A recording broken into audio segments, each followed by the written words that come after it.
Welcome everyone, and Charana is in Japan now live, and a few people welcome the people who accompany us, 4 people or 5 in Skype. We continue. Okay, Charana. Okay, so welcome everybody. So today we're going to look at the Maga wikis, which is the enlightenment processes. But first, we are going to also take a little look about of Vipassana.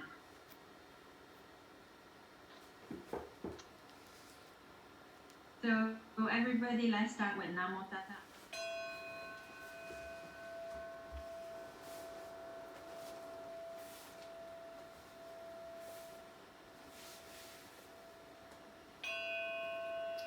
Namo tassa bhagavato arahato sama sambuddhassa.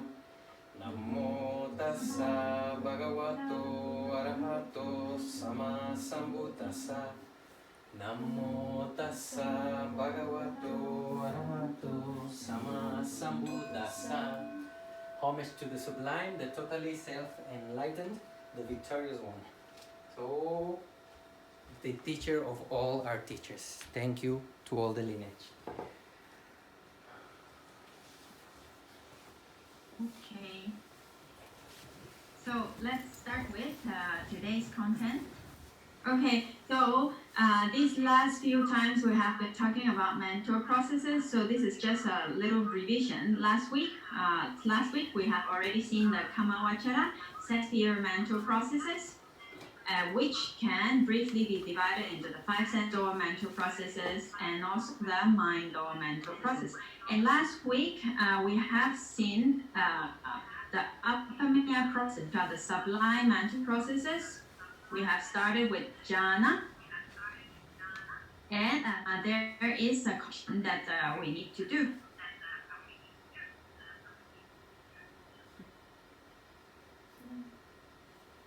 So from last week about the jhana processes, there was a mistake, and then we already confirmed with our teacher, and so we have to make this correction first. So last week we were talking about the jhana mental processes. In the first attainment process, if you still remember, it's bhavanga, then the vibrating of bhavanga, arresting bhavanga, then it becomes manodavara vajana, then it comes the 4, which is parikama, preparation, upachara, neighborhood, anuloma, and gotrabu and jhana. So this was the first attainment jhana mental process we saw last time. So here, gotrabu, the changing lineage. So let's read a little bit. The gotrabu has the meaning of overcoming and reaching. Here, it means overcoming Kamavachara sense-sphere lineage and reaching into Mahagata sublime lineage. So meaning from the practice from usual mundane mind state, still, although jhana is still mundane, but it is a more sublime, so it is changing lineage in this way. So we mentioned that here, this got the rule of changing lineage last time. Do you still remember? Yes, okay, let's make a little pause. You remember, no, this part?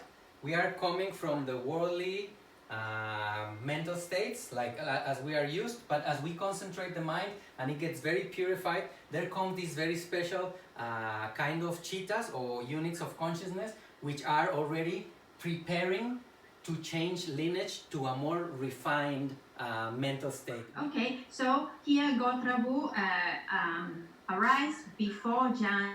So last time, Gotrabu, we say that it becomes Vodana because it is the second time.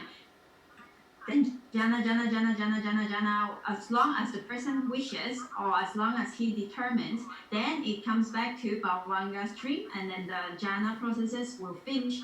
And last time we explained about this. So here the mistake was that actually here the Vodana does not happen here. It is actually still Gotrabu. In the jhana process, no, Charana? Yes. Yes, so in jhana process, Vodana happens. Those happen only in the enlightenment processes, which later on, if we have enough time, we are going to look at it. So the just to clear, that last time it was a mistake about Bodhana, because in jhana process, all the time it is still Gotrabu. Bodhana does not happen. Yes, you remember the question that Alex made? You remember last time that he said that if the second time was the purification, actually is in jhana process, in the deep meditation states, it is always Gotrabu. This is the correction that you are pointing out, no, Charana? Yes. Okay, so here it is still Gotrabu. And also, in the same way, for the first attainment of the second jhana, third jhana, fourth jhana, or fifth jhana, it is still always Gotrabu, because the function of this chitta is the overcoming of Kamavachara sensual lineage and reaching into the Mahakata sublime lineage. So therefore, it is, oops, what happened? So it is always Gotrabu. Okay, so we can continue with today's content.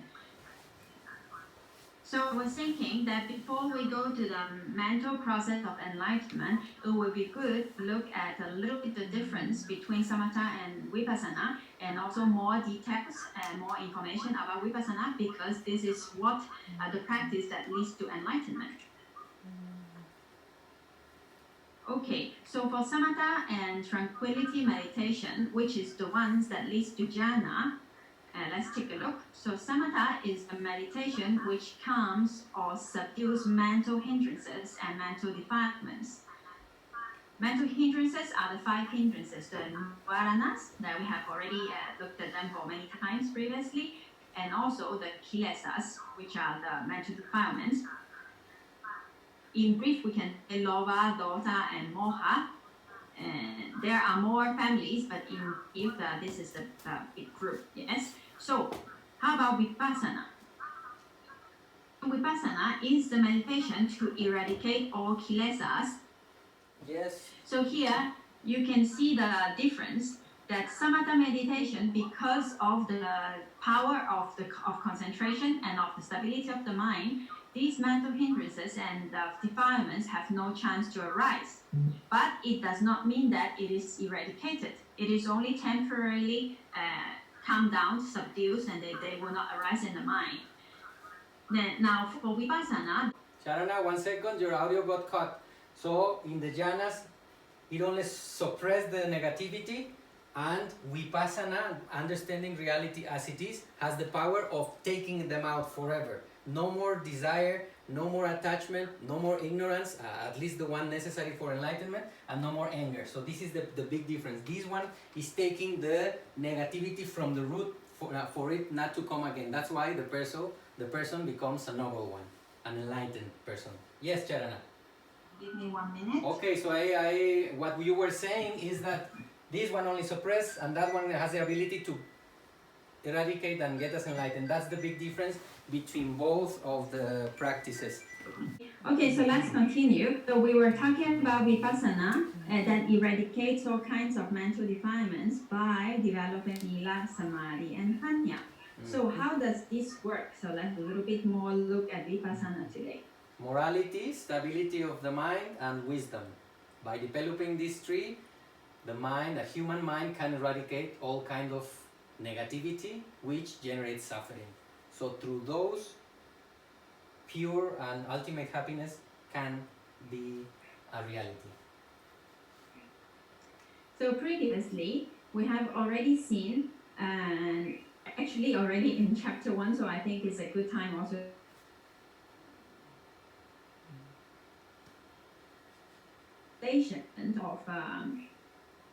of the practice. Then samadhi, the mental stability, is like the trunk and the body of the tree. And finally, wisdom is like fruits.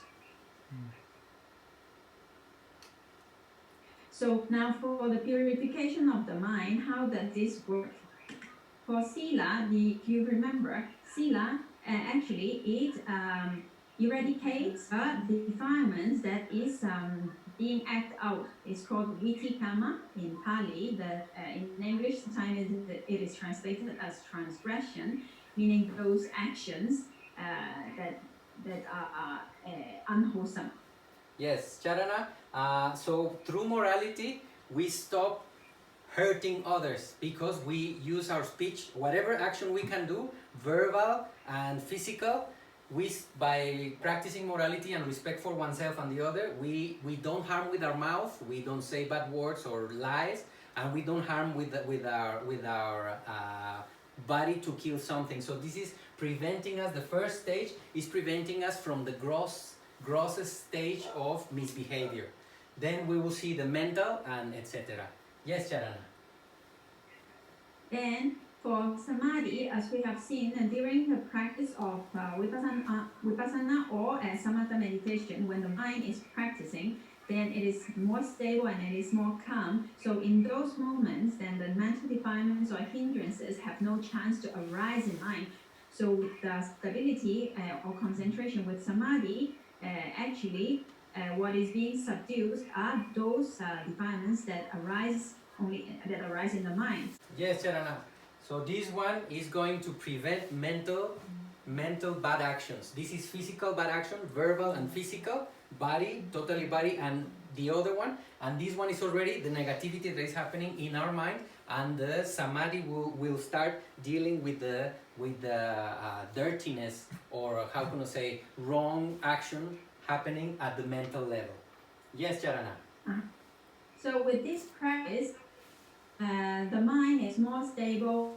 In samadhi, for mental stability, with this samatha practice, those mental defilements do not have chance to arise. Okay? Yes, Charana, please go ahead. Let's be patient. I think it's also our connection is not very stable. So we are now disconnecting some devices.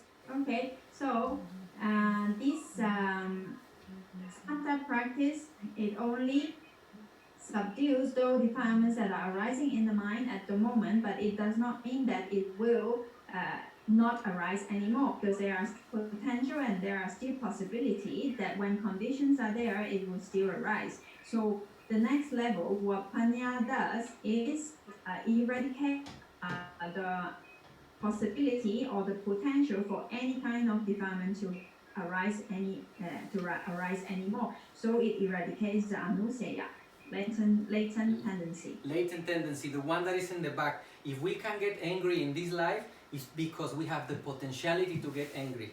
If we didn't have the angry root anymore, even if people torture us or offend us directly, there is nowhere for anger to feed itself. So the fact that we experience desire or attachment is because we have, as humans, with the mind that we are still carrying, we have still the potentiality to get angry or to feel lust or to feel desire or attachment. This potentiality that is in the very background of the mind can be eradicated by wisdom, and it is just level. Action, negative thoughts, no one else listens to them, but in our minds happen. Sometimes we wish bad to someone else because we don't like, and this one is taking the deeper level of negativity for it not to return anymore. Yes, Charana. Okay, so defilements can be divided into these three levels, and so it is being eradicated or purified part by part with the Vipassana meditation. A saying that Bante always repeat in the class, it is Sabapapasa akaranam, kusalasa upasampada, sachita pariyodapanam, etam budana tasanam. Not to do evil, to cultivate merit, to purify one's mind. This is the teachings of the Buddhas. This verse is from the Dhammapada. It summarizes all the Buddha's teaching. So not to do bad, to do good, and to purify one's mind.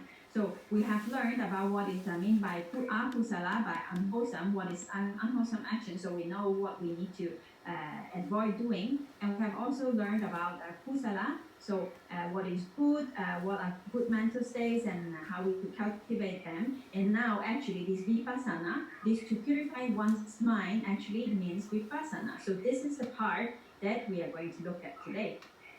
Here. Okay, so how to purify the mind? What is the practice of vipassana? How to stop doing bad in the mind, how to practice good so it can lead us to total freedom or happiness. So for Vipassana practice can actually be divided into 7 states of purification. The phrase of purifying the mind, as we've seen in the Dhammapala verse, is 7 stages of purification. So which 7? So now we will take a look at it. 7 stages of purification of the mind will be described. So the first one is called Sila, which is the purification of morality. Then we have Samadhi, which is the purification of the mind. This is the first stage. Then we have the second stage. And then for Panya, here we have 5 stages. The first one is purification of view and etc. There are more for 5 stages. So 1 stage, 2 stage, another 5 stage, making the 7 stages. So today we are not going into too much details because these we are going to look at them in chapter 9. And so you just teach us like an introduction for us to know there are these Sila is divided into 1 group, Samadhi into 1 stage of purification, and for Panya there are 5 stages. Later on we will look them in details, but today we're not going into them because though we're going to see in chapter 9, but if we go into it in Yeah, it will be too much. If we go this time, it was gonna be just an introduction. Wait for chapter 9. We are in chapter 4. Soon we will arrive. Can you hear us, Charana? Okay. Sorry for patience, my dear friends. We will find the solution, and hopefully 5G will arrive soon.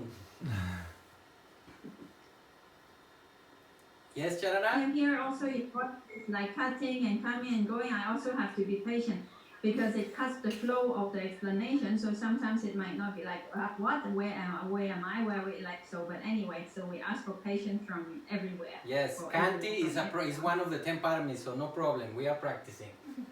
Kanti, patience, endurance. Yes, Sharon, I think it's better. Go ahead. Sorry, people in Skype, we continue. Okay, so now let's go to the 7th stage of the purification. For Sila, actually what it means is the practice of the 5 precepts for lay people, 8 precepts or 9 precepts for those who wants to practice a little bit more, and the 227 practice or training for monks. So keeping these precepts is protection of Sila, the purification of Sila, with purifying our actions. Mm-hmm. Okay, then for Samadhi, the 2nd stage is the mental stability by means of meditation, both Samatha and Vipassana. Mm-hmm.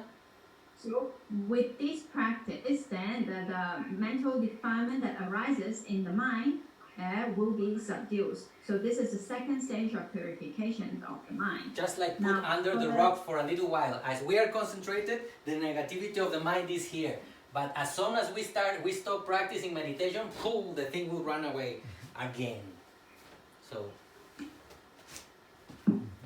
yes, Jarana. So, for wisdom, briefly, it can be divided into three understandings. So, what is to be developed in Vipassana meditation, which can totally eradicate the mental defilements? The first one, in brief, the first one is a clear understanding of mind and matter. To know Then, very clearly from our experience what is mind and what is body. So we can say, do you know your body? Do you know what is your body? Do you know what is your mind? Okay, let's make the question. Do you know your body? Yes, we carry it, we move it. Do we know the mind? What is body, what is mind, and how are they related? To know that one is the first stage that we need to arrive to clearly know what phenomena in our experience is done by the consciousness, by mind, and what phenomena is happening in the body as matter, and how the mind moves the matter, etc. Yes, Charana. Then the second understanding that we need is called the understanding of cause and effect. Then later, another understanding is of impermanence, unsatisfactoriness, and non-self. So which are the characteristics of mind? Okay, now here I will explain a little bit more. Just as Bante said, about the clear understanding of mind and matter is actually we need to understand I have another slide, sorry. So let's just move it. We're going there later on. So to understanding mind and matter with its characteristics, with the four devices that when we were seeing, then we have looked at that already. No, so what is mind? What is its characteristic? Uttasika has characteristic is lobha. How is lobha? How is dosa? How is all these things we have to understand about mind and about metta. Metta we haven't studied yet. It's coming in chapter 6. So the Abhidhamma study is actually for a first type of understanding, which is very important. Okay, we'll go into more details a little bit later on. Then we have to understand cause and effect. Then we have to, yes. Yeah, go ahead. When you are ready, I have something to say. Okay, so then later on we have to understand the cause and effect. When we understand about mind and matter with own characteristic, then we have to understand what are the causes of this mind and this matter. If this mind and this matter are effects, so what are their causes? And with these causes, what kind of effect happens? So after understanding their own characteristic, then we have to understand its cause and effect. Then later on, we have to understand the characteristics of reality, which is of all kinds of mind and matter. Which is anicca, dukkha, and anatta. The three characteristics of reality. The fact that it is always changing, the fact that it is unsatisfactory, even happiness in our worldly standards, soon or later is going to be over, even if the situation changes, or if we die, definitely the happiness that we experience, sooner or later, if we know it, there is peace with it, it's going to change. So that fact is unsatisfactoriness because of the first one, because it is always changing. We are never suffering forever, and we are never happy forever. Nature naturally changes. That's why the search for more happiness, the search again and again and again, because nature normally tends to change the conditions. We cannot, unfortunately, be happy, just happy for years or decades. And ultimate non-self, which is there is nothing as a core moving on this natural process, as we have seen. No soul, no self, no being there, just a natural process moving. Yes, Charana? There will be more slides coming for the explanations of this. Yes. So now here, what we want to also say is that you see this sila and samadhi is actually only the foundation. So what is really vipassana is actually the part of wisdom, is panya. But of course, without sila, we always do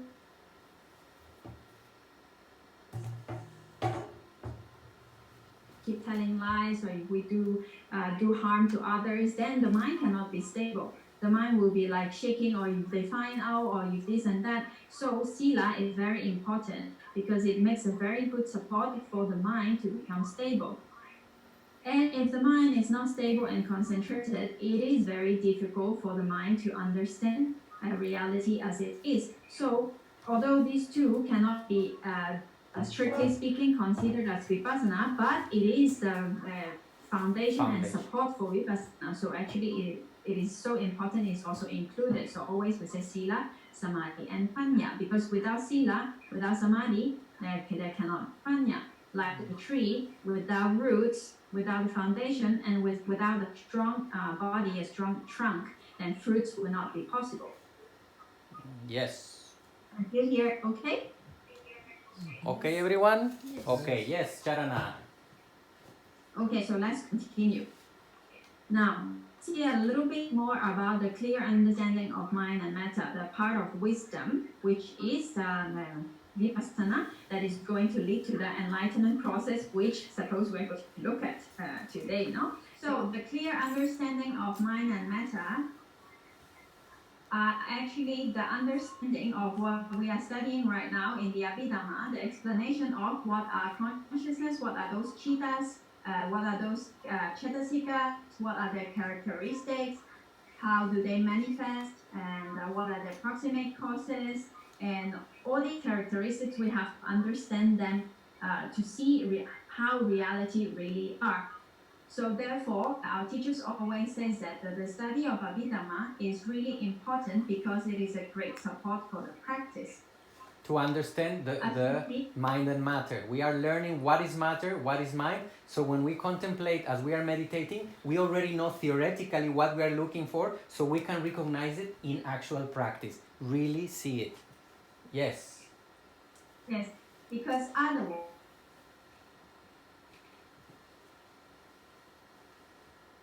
doubtful. We will always be thinking, maybe it is like this, maybe it is like that, and so we'll not be sure. But since we have information, the Buddha have already explained already. So when we practice, when we really see it in our own experience, then we know what it is. We understand, this is that. Of course, only studying does not mean that we already understood in the deepest level with experience. But without this information, we will take a lot more of time and also more doubt because we don't know how it works. So therefore, the study of Abhidhamma, our teacher said, is for practice. Without this information, it will be very difficult to really do Vipassana meditation, because most of the time when we don't understand, don't have information, we will mostly stay in samatha stage. So to arrive to this understanding, the Abhidhamma study is of great support. Okay. Because you see, now the first one is the understanding of mind and matter. So this is what we are looking at now. Okay, so let's go a little bit further.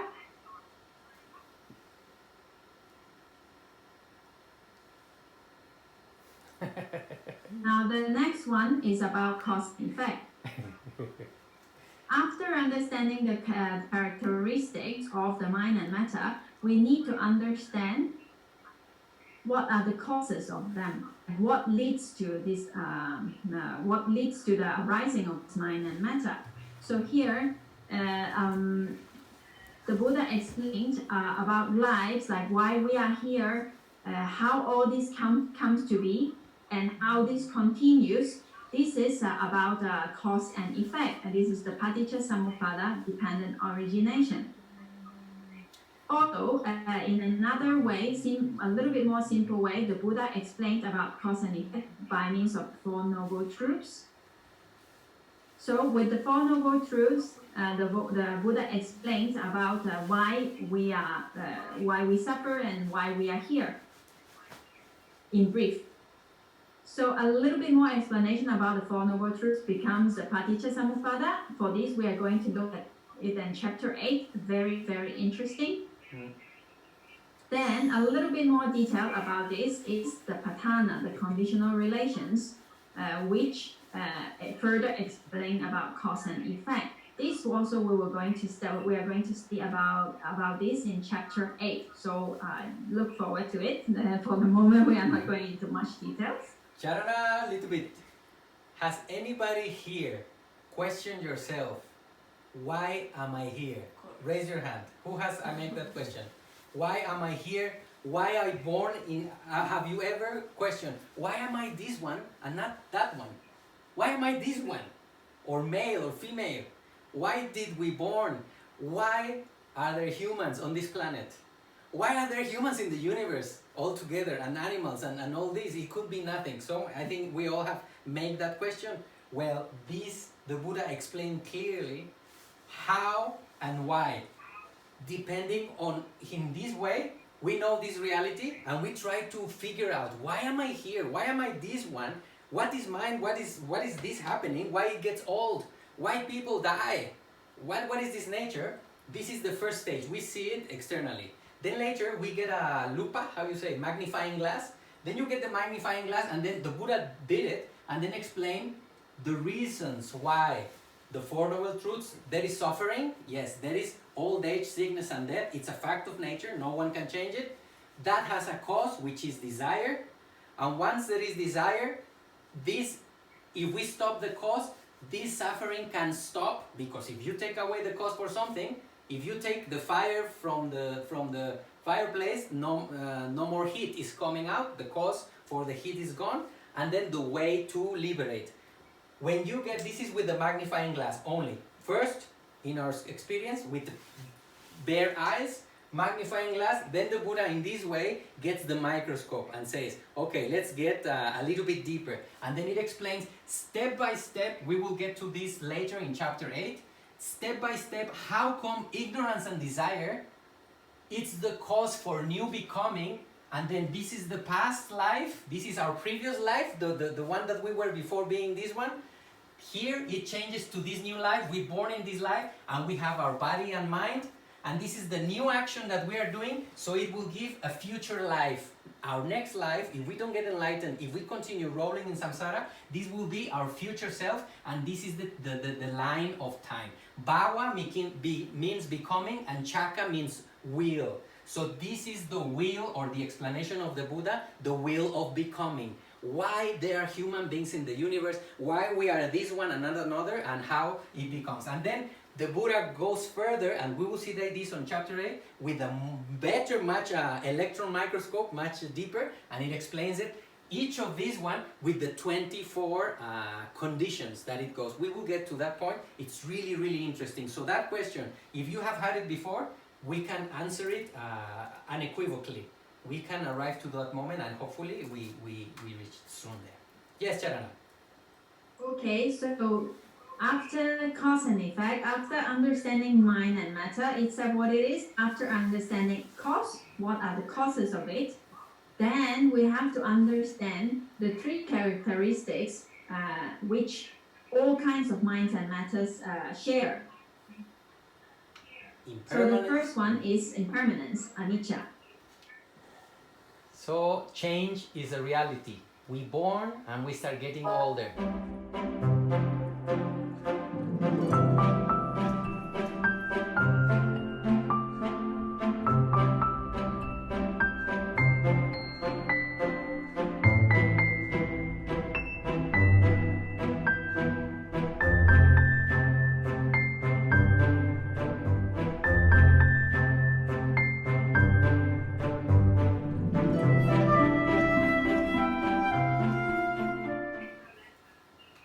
Impermanence is the constant changing, no? So as we know, later we have some other images. We will go to see unsatisfactoriness. So previously, dukkha. We have also seen the different types of dukkha, unsatisfactoriness that we all can understand about birth, old age, sickness, and death. Because of change, suffering ultimately happens. We must leave all our possessions, all our relations, even our own body, but nothing happens. It's just a natural process. The consciousness continue in whatever it has potentiality to. So this is one level of dukkha that everybody can understand. So there is another level of dukkha which also previously we had shared, and also is easy to understand. This is the association with the unbeloved one. Conventional kinds of suffering. To associate with something that we don't love, with someone as it's being a situation, thing, animal, or person that we don't like, it generates suffering. Or to separate from something that we love. The Buddha says that there are only two causes for a human being to suffer, which are these two. Not getting one's wish is the third one. So we have, or we must, or we are forced to associate with the unloved, separate with the love, finally not getting with what one wishes. Here is I don't want, here is I want it to be different, and here not getting what I want. What was the word that is repeated in the three? Wanting, desire. So desire in the three occasions, in the three possibilities to experience suffering as a human being, it's always desire. Fighting with things as they really are. Yes, Charana. There is a further kind of dukkha. The Buddha explained that whatever is constantly oppressed, arising and disappearing is also called dukkha. So anything that does not rest is always happening and arising and passing away, never rest, never stay at peace. That is also a type of dukkha. So our mind and body also arises and passes, and it never stayed and pass, never stay in peace, never rest. So all these conditioned things, which are conditioned by other things, arises and passes away. So this process, the arising and passing away, is also called dukkha. Someone, how many times have you experienced hunger in your life? Every day, no? So why cannot we eat once and finish? The body always asks for something. How many times do we need to wash this body and shower? Because it's changing constantly. We just wash and immediately we start releasing more sweat, so it is actually just a temporary relief. When we clean, eventually we'll get dirty again. In the head, in the armpits, in the mouth, everywhere. Body is constantly changing. It's oppressed by this change. We must to be maintaining, taking care for ourselves and also for our children. Yes, Charana. Okay, so in nature, we can understand that depending on conditions, everything is changing, and it is quite natural, and we can all understand and all accept it. For example, like in nature, when the weather changes, condition changes, then the environment changes.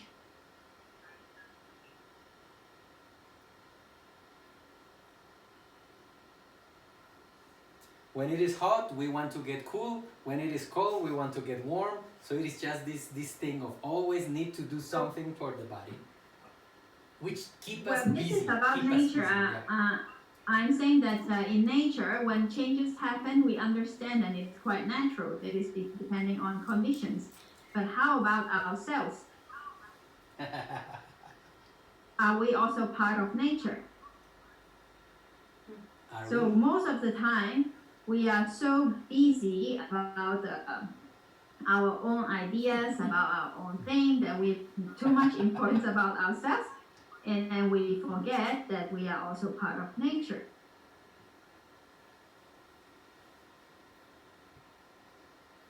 There is also pleasure and happiness experience on the process, but definitely the body cannot stop it. We cannot stop it from getting old. It's moving always forward. Time is moving forward. Yes, Charana. From a seed to an apple, we understand that there needs to be many conditions. Many conditions need to be fulfilled in order for this effect to happen. So cause is not only one. It can be the root cause, but it also needs many other supporting conditions for it to arise. In the same way, when we say that I see, actually is not only depend on me. It depends on many other conditions. There must be an eye which is healthy. Then there must be something to see. There must be light. There must be attention. So although we say that it is I, it is me, also actually it is only depending on many kinds of conditions for things to arise.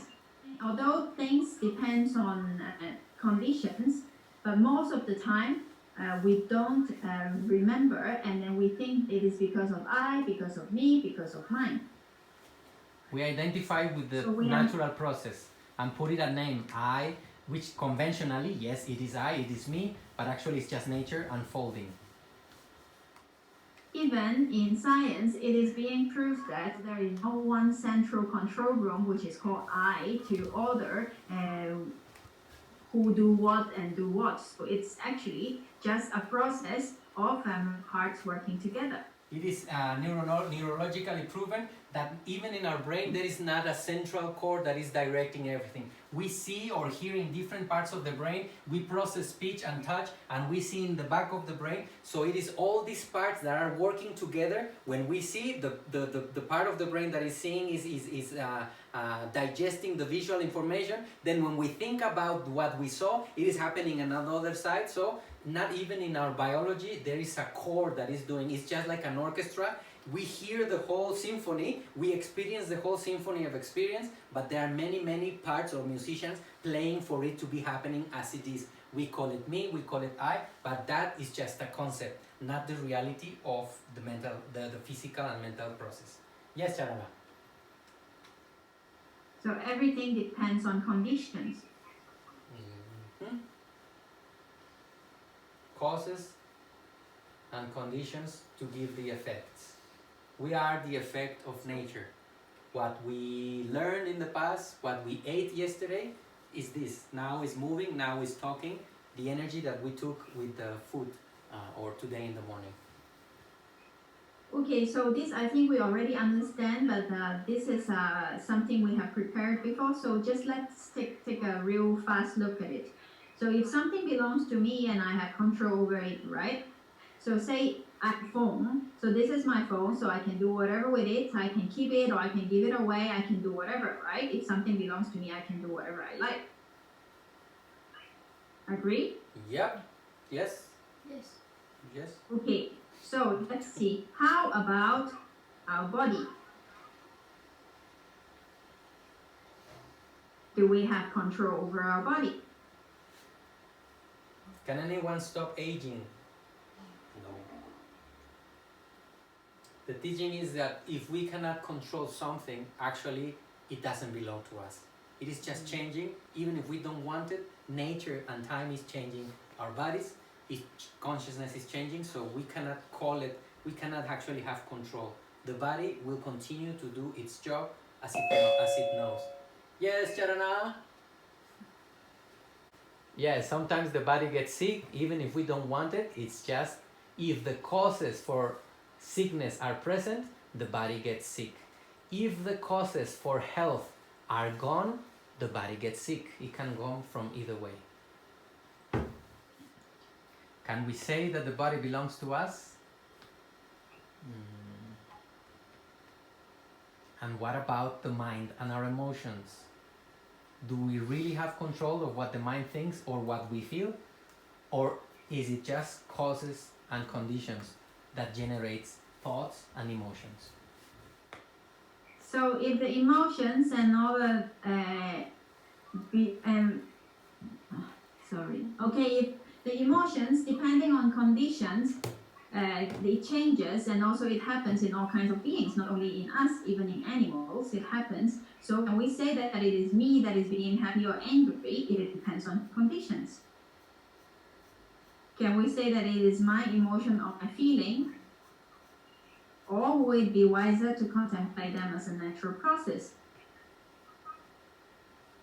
Then how about other situations? My car, my husband, my wife, my work, my boss, my vase, my things. So actually, we don't really have control over the things. Everything depends on conditions. So this is what the Buddha called non-self. So because of impermanence, unsatisfactory arises, and because it is changing, we cannot really possess it, because nature will naturally make the things decay. Whatever was new one time when we got a thing, a computer or a car, it was new for a little while, and as soon as we took it from the shop, it starts aging, and eventually we change it. All the things we have changed in our life were new ones, clothes and everything. So that is something that we cannot control, and that's why it's just a natural process that do not belong to us. We just can direct it skillfully. Yes, Charana. Okay, so in brief, the understanding of wisdom is the understanding in very, very brief. We can say that is the understanding of mind and its characteristics, the cause and effect of it, and the three universal characteristics of mind and matter. So all kinds of mind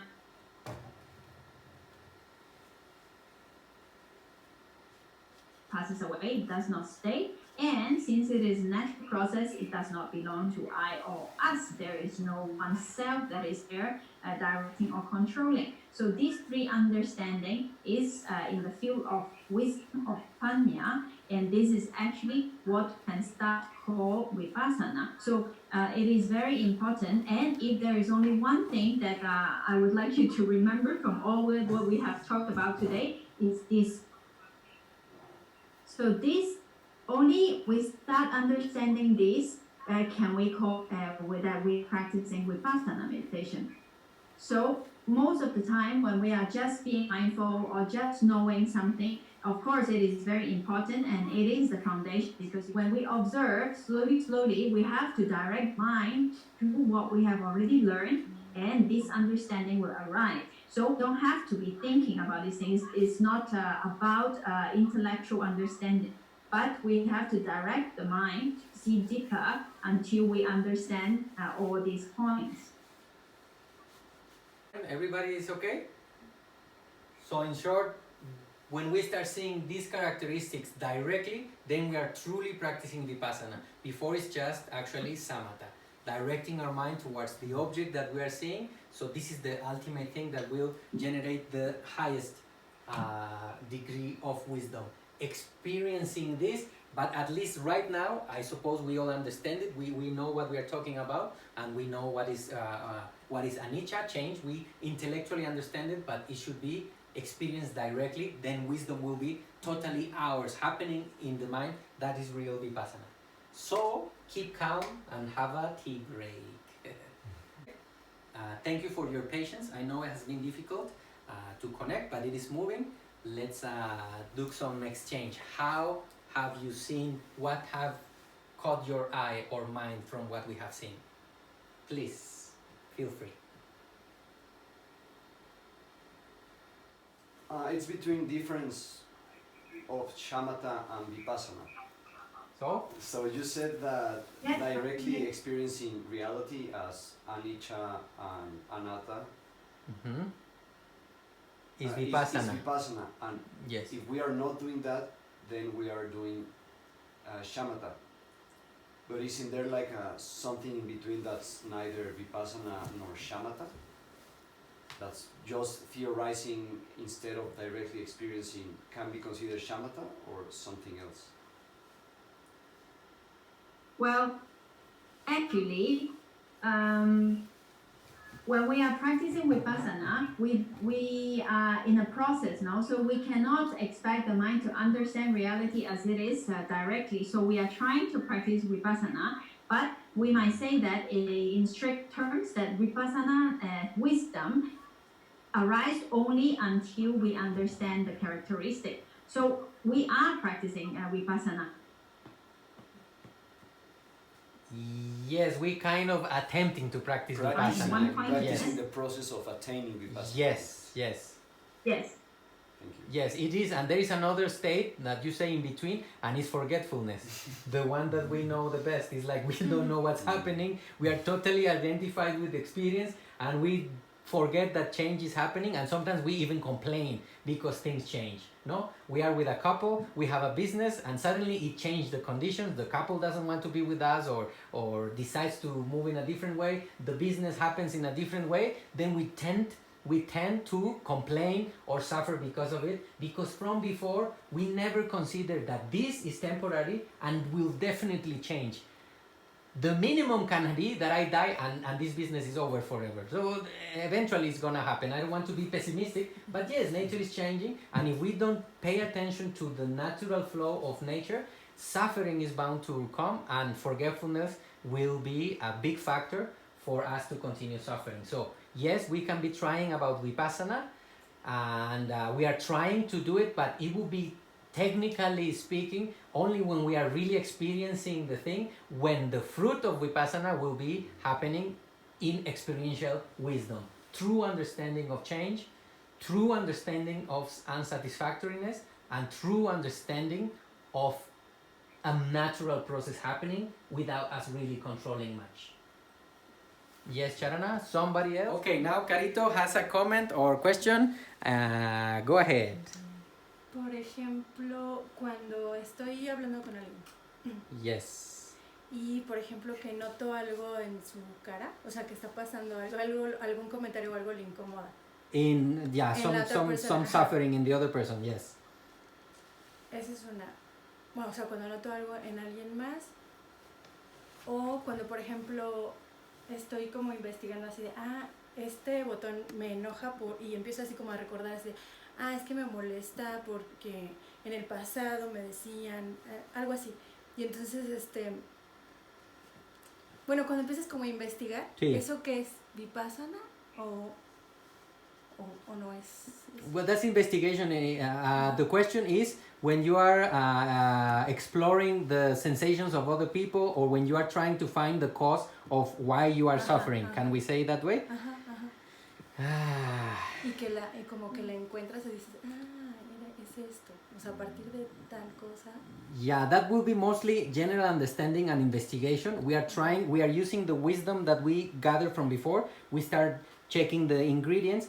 But if what we understood, it was because we see change directly, unsatisfactoriness directly, and non-self directly, then we can say technically that it is kind of in the field of Vipassana. Otherwise, before, it is right thought, right view. We are not getting carried away. You remember the Noble Eightfold Path? We have these two. We are not getting carried away. There is also awareness, because I'm trying. There is objectivity, investigation. And yes, it is kind of in the practice of Vipassana.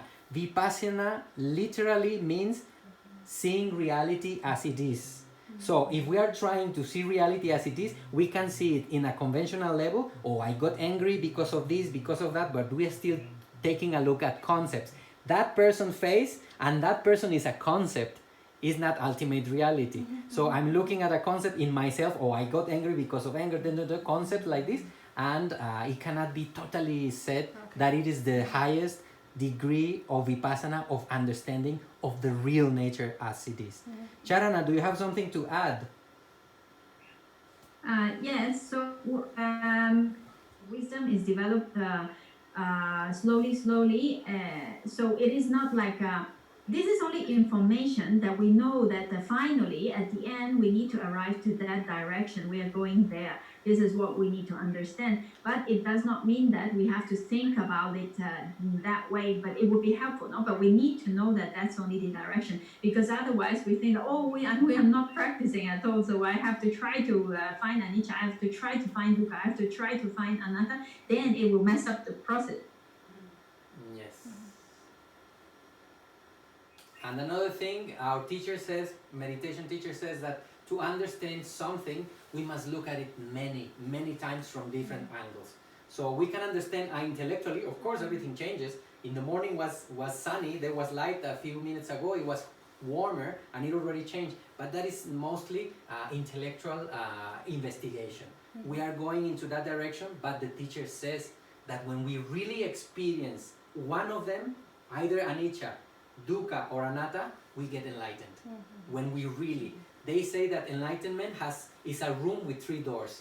You can arrive to the room of enlightenment through the door of anicca. You saw anicca and you understood the other two. Or you arrive to that room with another door, which will be dukkha and satisfactoriness, and you came and you understood. Or you can come through the understanding of non-self. Wow, nature is just happening. It's the one room with 3 doors. So we can arrive through anyone. Let's see which one is the door we come in. let us know which door you came in. Okay, who else wants to share what has touched you, what catch the attention, what is interesting, intriguing, or doubt? Please feel free. Let's do a little bit more group exploration. Okay, Fer, can you say your comment or question? Charan is here. Yes, about the training before Vipassana, I consider it like when we are like practicing some sport, and at first we are not skilled and we are not like playing right or doing the right movement, but we train and then we like become skilled in playing that sport. Yes. Then I think it's like an analogy to the practice of meditation before we can see clearly. Exactly. Like That is necessary. Without those practice, we don't arrive. Yeah. And we spend some time like balancing the faculties, getting more skillful, and then we like can do it with a better skill. Very skilled, yeah. So this is kind of answering, in a way, Caro's question. So to know that we are actually already playing, but we are not totally skillful. So sometimes the ball may fall and we have to try again, and we are trying intellectually until finally we have the full skill, and then finally we will be very successful in the sport or the meditation that we are doing. Is that? Yeah. Yes. How you feel, Charana? Something to add? I think it's very, very correct. Well, in that way, because information and the direction is important. What we are explaining here right now is not that those practices are not good. Those practices are good because it is necessary. Without doing those practices, we will never be good enough. Like when we are practicing whatever kind of sport, like Fernando said, we won't become perfect in the beginning. We need little practice until we become very skillful. But it is important. So why we share this kind of information? Not to discourage ourselves, but to understand that where we are going, what movements are correct, what understanding that we need to arrive to. Otherwise, if we don't have this information, then we might think that, oh, that's it. This is what we are doing, and these movements, it's right, and this is the ultimate thing that we might think. So this information is only for us to know that what is what we are looking for. Mm-hmm. So that we don't think that what we are doing now is that's it, and then we stop improving. Yes. Someone else? Question? Comment? Online? Someone else? Question? Comment? Okay, so we have been looking at the part of the direction of how or what are we looking for in Vipassana meditation, what kind of wisdom, what kind of understanding we need to arrive to. So now let's see what the Buddha said about how to practice. So the practice, as we have seen already before, is the Noble Eightfold Path, which we have already looked at before. The first one, right view, right thought, right speech, right action, right livelihood, right effort, right mindfulness, and right concentration. So these 8 factors are the practice which leads to those kind of understanding. If we look at a little bit separating them, then we can see that actually this is just exactly what is Sila, Samadhi, and Panya.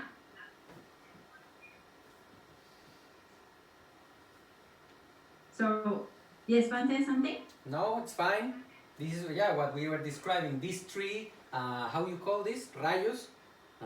Right thought, right actions, right livelihood, Axels. and right speech.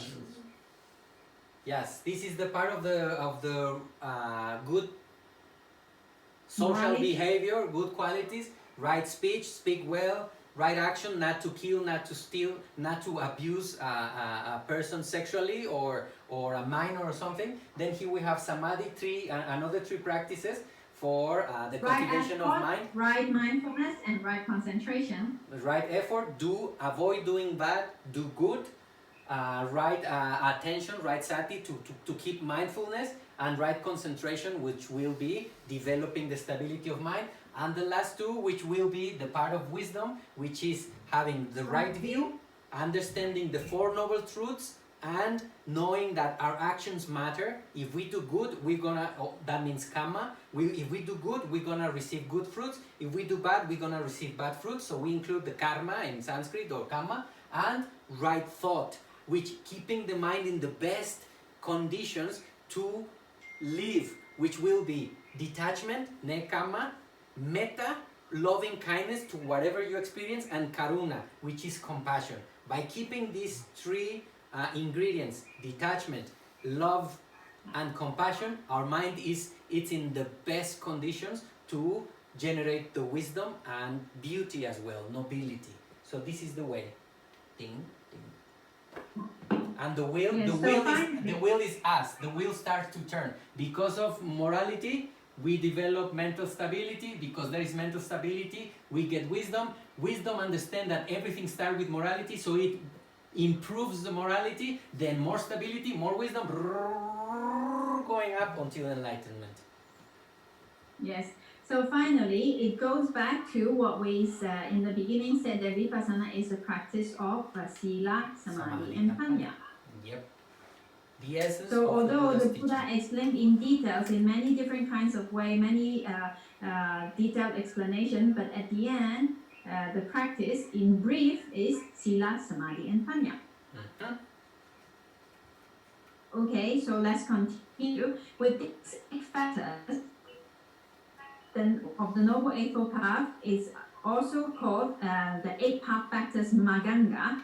So now, when these 8 factors are totally mature and they become in perfect balance, then that's when enlightenment happened.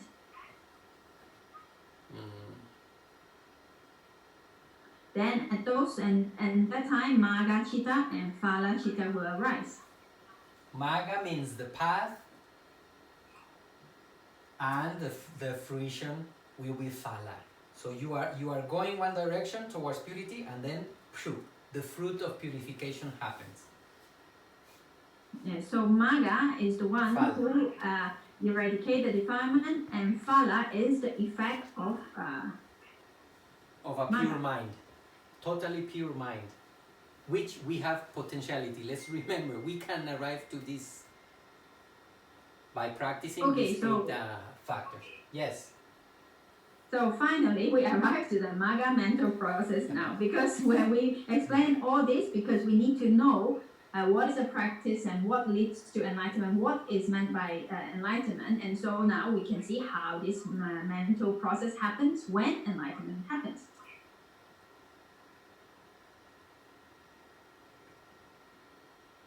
So the enlightenment mental process is actually very similar to the jhana process in the first part.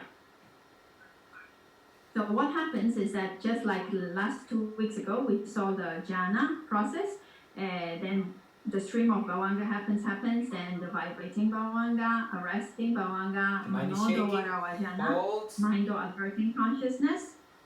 Then parikama, the preparation, upachara, access, neighborhood, anuloma, conformity, conforming like the previous chittas and the coming chittas in Gotrabu, the changing lineage. Now here, the changing lineage is really from mundane, from a worldling people to a noble person. In Pali, it's called Putujana, and a Worldly. noble person, an enlightened person, is called Ariya. Ariya is a noble one. We can think, Charana, 1 second. We can think of these kind of mental units as, let's say you want to jump a river, so you kind of do like this, no? And then you get, and then you give the jump. Well, let's imagine that this thing is getting ready the mind to definitely move away from worldly kind of normal way of being towards enlightenment. Is the kind of getting impulse, no? Like is getting ready, and then you just jump, and from here on, that person's life is changed forever. That person's mind is changed forever. He cannot go back to worldly. He cannot kill anymore. He cannot steal anymore. He cannot tell lies. The basic precepts cannot be broken by that person. Even if he wishes or wants, cannot lie or cannot kill anymore, because the thing that kills is over. He or she already jumped to the noble neighborhood, noble nature, and really changed lineage from worldly, Putujana, to Ariya, noble one, enlightened in the first stage. Yes, Charana. Mm-hmm. Okay, so until here is quite similar with the jhana mental process, but what's coming is what makes the difference. So after Gotrabu, 1 Magga Chitta will arise, then 2 Phala Chitta will arise, 1 path, 2 fruition, and then it will fall back to the stream of Bhavanga. The neutral of the mind is just living. It's alert, not active. It goes back to somehow to sleep.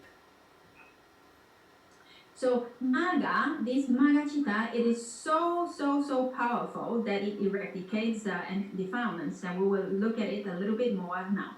So here, when we are practicing Vipassana meditation, then we have not yet arrived at the enlightenment process. So here in Vipassana is actually still sense, fear, mind door process, when we are still understanding, practicing.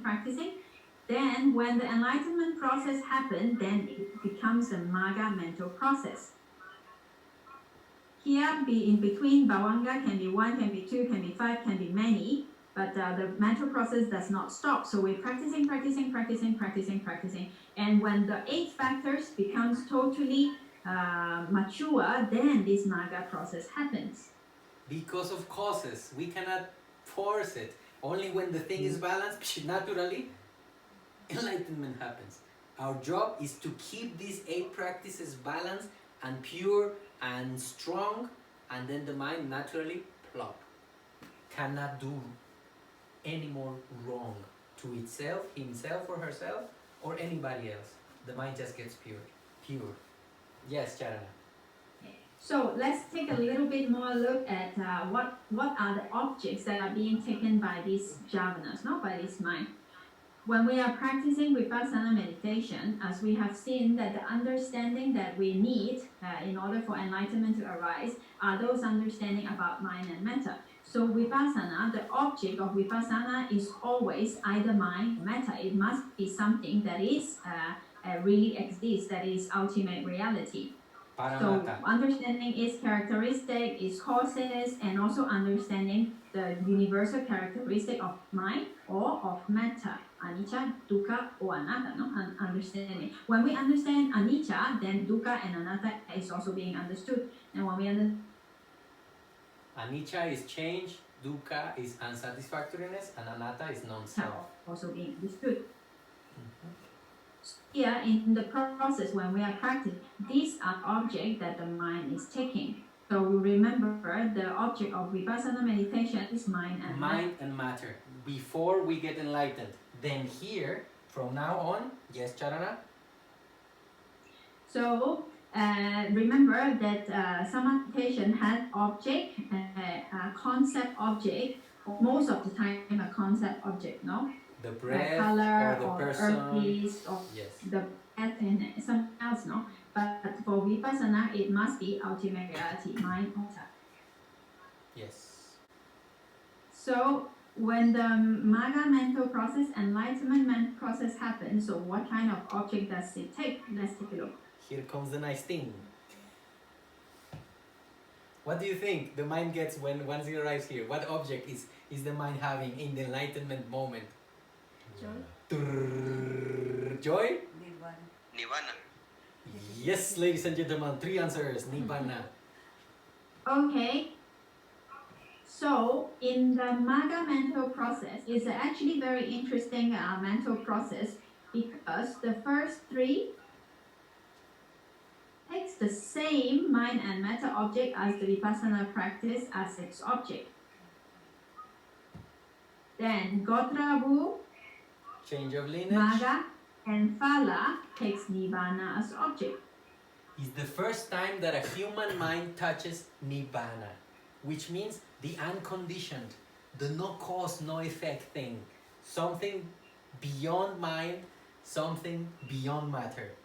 Just purity. Nothing. No more suffering, no more change, no more unsatisfactory. Freedom. That's the unconditioned object, no? So here it is interesting because if you look, Gotrabu, although it is a sense sphere kusala chitta with jnana, so it is still sense sphere, it is a kusala chitta while we are practicing and it is with wisdom. But this is the actually only chitta, the only time that a kusala chitta can ever take nibbana as object when it acts as Gotrabu. Because it's already holding, almost getting there, it's already nibbana holded. The mind gets the object of so nibbana. Here, this Gotrabu, it really takes nibbana, the real nibbana as object. Previous, before enlightenment happens, then most of the time when we think of nibbana and whatever maybe, that's not a real nibbana object. That might be a thought, that may be a concept, that's how we are thinking about nibbana. But from this Gotrabu, it takes the real nibbana, like ultimate reality, as its own object. Then, of course, Maga and Phala, which are Lokutara Chittas, supermundane Chittas, they also take Nibbana as object. Beyond the world, no more worldly, beyond. This one, already taking Nibbana fully. Okay, so Maga, it is so powerful. This mental unit of Maga has the ability to burn up and uproot the kilesas, the negativity. No suppression, Yes. taking out forever. Finish. No more no more attachment, no more desire, no more anger in the different stages, no? No more ignorance. Yes, so Maga Chitta, when this enlightenment process is arising, obviously at that moment there is defilement. So what Maga eradicates or make weak is actually the latent tendency of these kinds of defilement. So what it does, the function of Maga is to eradicate the defilements and take Nibbana as object. So this is the work of Maga. Two things happen. When we turn up a light, two things happen. Light appears and darkness is gone. You see? So negativity of the mind is gone and lightness and wisdom and purity arises. Two things happens when we turn a light. The first thing, what actually happens at the same time. Darkness is gone and light is on, is appearing. Yes, Charana. Okay, so this is what Maga does, and this is what exactly we meant by enlightenment. Charana, I think Well- we will stop here. Okay. That's okay. Okay, so let's together. Charanita is efficient, as you can see. Thank you, appreciate very much your patience. I know technically we had some movements, but hopefully it's gonna become better. We will become more skilled. First online test with more people connected. Welcome everyone. So let's digest this information. Let's see what was moved. Today we spoke about something very beautiful. We actually saw with the microscope how a human being, and that hopefully us, our mind will change towards noble, purity, and ultimate happiness, freedom from the world, freedom of samsara. So we saw today how the mind does it, how the change of lineage. Before we leave, what do we bring home briefly? If our dear brothers and sisters who accompany us in Skype, something, what are we bringing home? Let's just please share if you want everybody something small. What caught your attention? What do you think is beautiful, useful, or a doubt, anything? Just let us know, and we digest this week, and next week we continue exploring these things. So, what do we bring home? Bueno, yo voy a Sí. hablar español. Yes. Sí, adelante, Maru. Okay, ready? Creo que lo que te llevas de tarea es lo que dijo Charana, practicing, practicing, practicing, practicing, practicing. Yes. Sí. Porque pues esto simplemente es una información a dónde quieres ir, pero como que estamos muy lejos. No tanto, Maru. Ahí vamos, ahí vamos. Estamos intentando, sí. Y pues los que empezaron más jóvenes tienen más, digo, qué buena oportunidad. Pero yo acabo de oír el comentario de un meditador que tiene ahorita 60 años, que empezó a los 20 y dice que es la cosa más difícil que ha hecho en su vida. Entonces, pues hay que estarle intentando en estar presente, no nomás sentándote a meditar, sino que Sí. estando presente lo más posible en cada momento de tu vida. Sí. Estar viendo qué piensas, qué es lo que estás, qué son los buenos pensamientos, a qué horas te vas para el otro lado, y así todos los días, o sea, pues, Sí.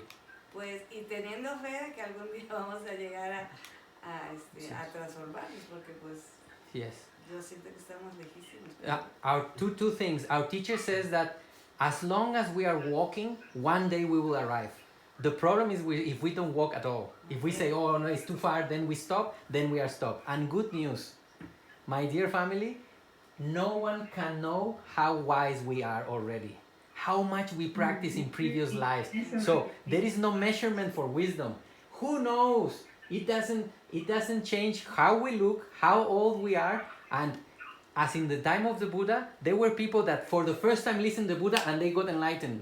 Why? Because their cup of wisdom was almost full. They have already practiced a lot before. So let's not, que no se nos achicopalemos, no, I don't know how to say that in English.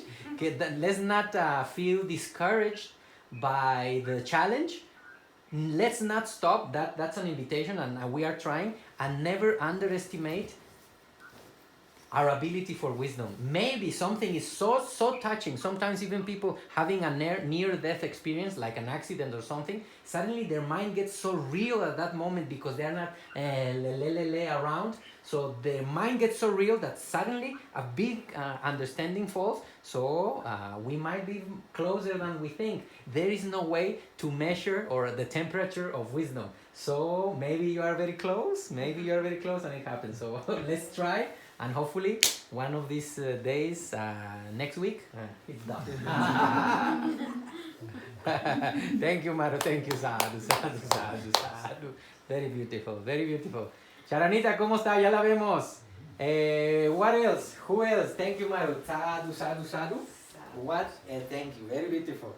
Who else wants to share? What do you bring home today? What do you saw? Inspiration? Touch? Please. Andreita. For me, it was very beautiful and touching how you explained that our work is to stay tuned with the Noble Eightfold Path, and it's just about conditions, and when the conditions are there, then enlightenment will happen, but it's not our work. Yes, it's not us. Yes. And that was very nice. Oh, very beautiful. Sadhu, sadhu. It's not we will not get enlightened because we want to. It's because we balance whatever is necessary for it to happen. It doesn't be, oh, very beautiful. Sadhu, sadhu, sadhu. ¿Quién más, querida familia? ¿Qué nos llevamos a casa? In this, please, I appreciate very much what is happening, because in these moments is where the real beauty of what we are, is really touch us, and we are fed one to another. Thank you very much. Look at the beauty of what is staying and what we are bringing. Who else? Please feel free. Let's learn from one another. Yes. Well, for me it was like a great reminder. Yes. Because when you were gone, I to be honest, I think I got out of the path a little bit. So now I'm all really... of us. Welcome. So I'm really excited with this information now. My mind was blown again, and now I feel inspired, like, to make a routine to do some Vipassana and Samatha, because I lost that. I was like, I wasn't doing it anymore. And it was a beautiful reminder, and it gave me understanding again about some actual situations. Real life situation. And it's very helpful for me at this point of my life, because many things are moving and changing. And Anicca, so it was is like, natural. oh, thank you, I love you so much. So thank you, everyone. Sadhu, sadhu. Can I ask why your mind was blown away? You said, oh, my mind was like blown away. What, something that you can point out? Many times. Something specifically that you remember? Well, even though I know it, the changing of of life and the impermanence and this was like, of course. Yes, of course. yes. And so it was anicca, the reminder that things are changing and they don't belong to us. We need to attune to nature, towards the good side of nature, and nature will do its job. Goodness will naturally appear, something like that. That's it. Very good. Anicca, then what's the thing anicca, that... okay. Yeah, so as an invitation, keep thinking on it, and try this week. Okay, anicca touched me. What else can I know? Sayadaw Tejaniya says that The first insight just opens the door. It is like planting the seed and you see the shoot. Now we need to continue consciously during our time, keep the wisdom alive. Wisdom is not like it's just a spark, the beginning, but as the longer we continue putting it wind, eventually it can become a big fire of wisdom. So let's continue thinking about whatever touched us. Okay? Someone else who wish to share? What do we bring home? Okay, Charana, something to close. Just want to let everybody know that we are also trying our best, trying to deliver this information, even though we are far away. So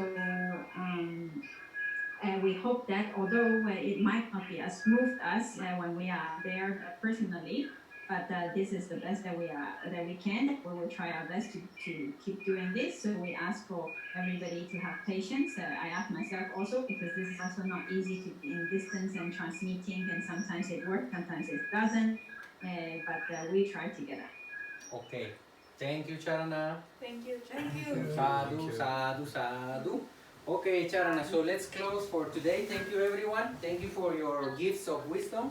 May we continue inspired and applying it on real life for our benefit, for the benefit of our family, and hopefully for the benefit of all human beings in this generation and generations to come.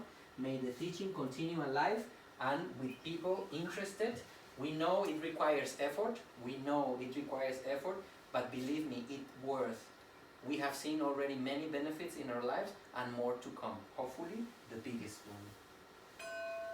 And we put all our intention. We remember someone, in case we know about somebody who is having physical or mental problems or difficulties at this time, we can remember them. And we will share the merits of this effort that we had today for the benefit of those persons who suffer more than us. And we repeat, Idano Punyam Sabasatanam Bajima. Idano Punyam Sabasatanam Bajima.